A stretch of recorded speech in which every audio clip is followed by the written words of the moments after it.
Friends, എല്ലാവർക്കും ഇഷ്ടമാത്രം പുത്തൻ promo വിശേഷങ്ങളിലേക്ക് സ്വാഗതം. പിന്നത്തെ ഒരു പ്രൊമോയിൽ നമ്മുടെയൊക്കെ പ്രതീക്ഷകളൊക്കെ തച്ചുടയ്ക്കുന്ന ഒരു പ്രൊമോ തന്നെയായിരുന്നു. നമ്മൾ ഇത്രയും ദിവസം ഭയങ്കര സന്തോഷമായിരുന്നു. നമ്മുടെ ഇഷിതയും മഹേഷും എപ്പോ ഒരുമിക്കും എന്നുള്ള ഒരു പ്രതീക്ഷ തന്നെയായിരുന്നു അല്ലെ. അപ്പൊ ഇന്ന് ആദ്യം കാണിച്ച രംഗങ്ങളൊക്കെ തന്നെ അതിന് എന്താ പറയാ, അതേപോലെ തന്നെയായിരുന്നു കേട്ടോ. നമ്മുടെ ഇഷിത ഇങ്ങനെ പുറത്തേക്ക് പോകുമ്പോൾ കാറ് ഇങ്ങനെ സ്റ്റാർട്ട് ആകുന്നില്ല. അപ്പൊ ഇങ്ങനെ പൊക്കി വെച്ചിട്ട് ഇങ്ങനെ നോക്കുവാട്ടോ, ബോണറ്റൊക്കെ തുറന്നിട്ട്. അപ്പൊ നമ്മുടെ മഹേഷ് വന്നിട്ട് ഹെൽപ്പ് വേണോ എന്നൊക്കെ ഇങ്ങനെ ചോദിക്കുന്ന കുറച്ച് രസകരമായിട്ടുള്ള ഒരു നിമിഷങ്ങൾ കേട്ടോ. കോമഡി ആയിട്ടും കുറച്ച് രസകരമായിട്ടുള്ള ഒരു നിമിഷങ്ങളും തന്നെയായിരുന്നു കേട്ടോ ആദ്യം. പിന്നീട് നമ്മുടെ സുചിത്ര, നമ്മുടെ ഇഷിതയുടെ അനിയത്തി, എവിടെയോ പുറത്തു പോകുമ്പോൾ ആരൊക്കെയോ ചേർന്ന് നമ്മുടെ ഇഷിതയുടെ അനിയത്തി ആക്രമിക്കുന്നുണ്ട്. അതിനുശേഷം കാണുവാൻ സാധിക്കുന്നത് നമ്മുടെ ഇഷിത നമ്മുടെ മഹേഷിന്റെ ഫ്ലാറ്റിൽ കയറിയിട്ട് അവിടുത്തെ എന്താ പറയാ ഫ്ലവർ വാസും എല്ലാം തല്ലി തകർത്തിട്ട് നമ്മുടെ മഹേഷിനോട് പറയുക, നിങ്ങൾ ഞങ്ങളുടെ കുടുംബശത്രുവാണ്, നിങ്ങളോട് ഞാൻ ഒരിക്കലും ക്ഷമിക്കില്ല, ചിപ്പി ഒരിക്കലും നിങ്ങളുടെ കൂടെ ആക്കാൻ ഞാൻ സമ്മതിക്കില്ല എന്ന് പറയുന്ന ഒരു നിമിഷങ്ങൾ തന്നെയാണ് നമുക്ക് കാണുവാൻ സാധിച്ചത്.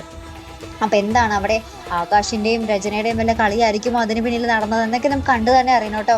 അപ്പൊ അതിന് അങ്ങനെ ഭയങ്കരമായിട്ടുള്ള എന്താ പറയാ, നമ്മുടെ ഇഷിത ഭയങ്കര വെല്ലുവിളിയും കാര്യങ്ങളൊക്കെ നടത്തുന്ന ഒരു നിമിഷങ്ങൾ തന്നെയായിരുന്നു കേട്ടോ നമുക്ക് ഒടുവിൽ കാണുവാൻ സാധിച്ചത്. അപ്പൊ മഹേഷും ഇങ്ങനെ ഭയങ്കരമായിട്ട് ദേഷ്യപ്പെട്ടൊക്കെ നിൽക്കുന്നുണ്ട്. അപ്പൊ എന്തായാലും നമ്മൾക്കൊക്കെ കുറച്ച് ദിവസത്തേക്കൊക്കെ സന്തോഷമായിരുന്നു. ഇപ്പൊ അതാ വീണ്ടും ഭയങ്കര ശത്രുക്കളായിട്ട് മാറിയിരിക്കുകയാണ് നമ്മുടെ മഹേഷ് ഇഷിത കേട്ടോ. അപ്പൊ എന്തായാലും കാത്തിരുന്ന് തന്നെ കാണാം.